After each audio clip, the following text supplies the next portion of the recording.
একসময় যাকে বলতেন প্রতারণা আর আসন্ন বিপর্যয়, সেই ক্রিপ্টোকারেন্সি থেকে এবার রেকর্ড আয় করলেন যুক্তরাষ্ট্রের প্রেসিডেন্ট ডোনাল্ড ট্রাম্প।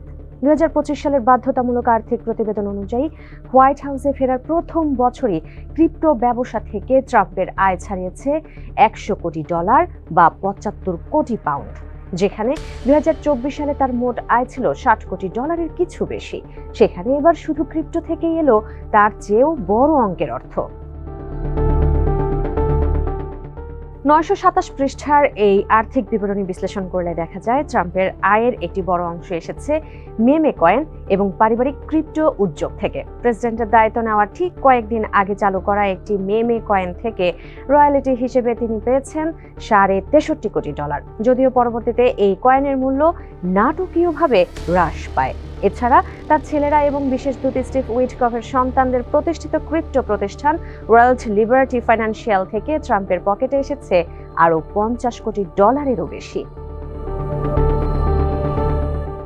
স্বাভাবিকভাবেই প্রেসিডেন্টের এই বিপুল আয় নিয়ে উঠেছে স্বার্থের সংঘাত বা কনফ্লিক্ট অব ইন্টারেস্টের প্রশ্ন। সমালোচকদের দাবি হোয়াইট হাউসের পদ ব্যবহার করে ট্রাম্প এই মুনাফা অর্জন করেছেন, তবে হোয়াইট হাউস এই অভিযোগ দৃঢ়ভাবে অস্বীকার করেছে। ডেপুটি প্রেস সেক্রেটারি অ্যানা কেলি জানান, ট্রাম্প তার সমস্ত ব্যবসা একটি ট্রাস্টের অধীনে রেখেছেন, যা তার ছেলেরা পরিচালনা করছেন। তাছাড়া প্রেসিডেন্ট নিজেও স্পষ্ট করেছেন যে তিনি ফেডারেল স্বার্থের সংঘাত আইনের আওতাভুক্ত নন। উল্টো ট্রাম্প প্রশাসন মনে করে তারা অত্যন্ত গর্বের সাথে যুক্তরাষ্ট্রকে বিশ্বের ক্রিপ্টো রাজধানী হিসেবে গড়ে তুলছেন।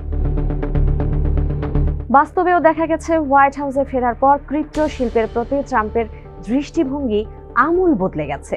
2025-এর জুলাই মাসে তিনি যুক্তরাষ্ট্রকে ডিজিটাল সম্পদের অবিসংবাদিত নেতা হিসেবে গড়ে তোলার লক্ষ্যে জিনিয়াস অ্যাক্ট এ স্বাক্ষর করে তা আইনে পরিণত করেন।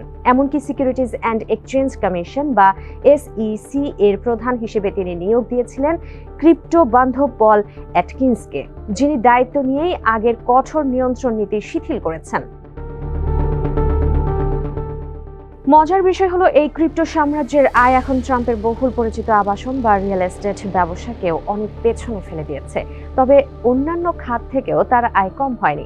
মারে লাগো ক্লাব থেকে প্রায় $7 কোটি 70 লাখ এবং ফ্লোরিডার গলফ ক্লাব থেকে এসেছে $12 কোটি 20 লাখ। এছাড়া ট্রাম্প ব্র্যান্ডের ঘড়ি, বাইবেল, জুতো, সুগন্ধি ও গিটার থেকেও এসেছে লাখ লাখ ডলার। বাদ যাননি ফার্স্ট লেডি মেলানিয়া ট্রাম্পও। নিজের জীবনের উপর প্রামাণ্য চিত্রের লাইসেন্স চুক্তি এবং অনলাইনে বিক্রি হওয়া ডিজিটাল ছবি বা NFT বিক্রি থেকে তিনি আয় করেছেন $1 কোটি 67 লাখ।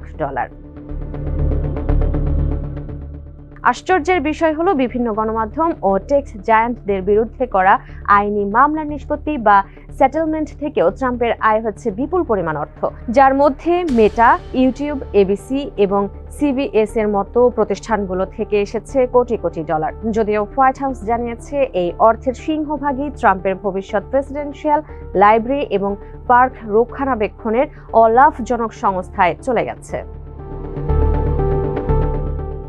ডিজিটাল দুনিয়ার এই অবিশ্বাস্য জয়রথ ডোনাল্ড ট্রাম্পকে নিয়ে গেছে ধন কুবেরদের তালিকায় এক নতুন উচ্চতায়। ফোর্বস সাময়িকীর তথ্য অনুযায়ী 2024 সালে যেখানে ট্রাম্পের সম্পদের পরিমাণ ছিল $230 কোটি, তা 2025-26 সালে এসে দাঁড়িয়েছে প্রায় $600 কোটি।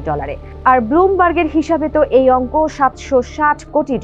একসময় ক্রিপ্টো বিরোধী ট্রাম্পের এই ডিজিটাল অর্থনৈতিক উত্থান এখন বিশ্বজুড়ে জন্ম দিয়েছে এক নতুন আলোচনার।